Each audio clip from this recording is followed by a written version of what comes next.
দেখুন ওই বস্তা পড়ে গেছে, বস্তা পড়ে গেছে, বস্তা, ওই বস্তা পড়ে গেছে। দেখ চাচার ভ্যান ভাড়া সব ব্যাগে যাবে নি।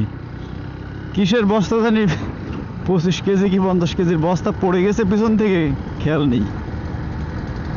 ভ্যান ভাড়া সব মাইনাসে যাবে না। ও এই জায়গাটা দেখুন কি একেবারে শহরের মতো লাগছে। এটি হচ্ছে আপনার নলতা ঘোড়াপোতা থেকে কিছুটা সামনে, একেবারে দুই সাইডের রাস্তা চওড়া করার পরে একেবারে শহরের মতো ভাইব এখানে ফিরে আসছে। কিন্তু এখান থেকে তো আবার জ্যাম থাকে, পৌঁছানো তো মুশকিল হয়ে যায়। এখন কি জ্যাম আছে?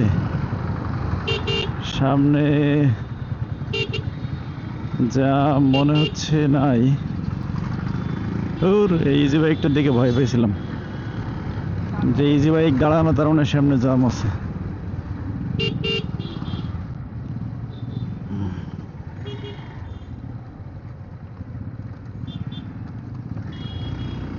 আজকের কপালে সব দুর্ভোগ।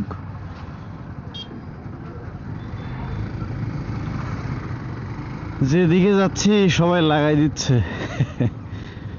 একটু স্লো করলাম, তাতে আবার ভ্যানে টাচ দিয়ে দিল। দেখুন প্রচুর ভিডিও করা হচ্ছিল। এই যে আমাদের নাসিম ব্লগস এবং আব্দুল্লাহ আল মামুন ভাই ভিডিও করছিল নলতা কলেজের সামনের এই রাস্তা নিয়ে। তো এখানে যাই হোক, ইট ছিল 3 নাম্বার ইট দিয়ে কাজ করছিল। পরে তাদের ভিডিও করার ঠেলায়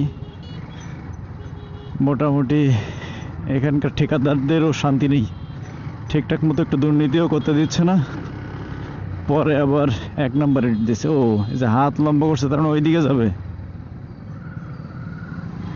ওকে।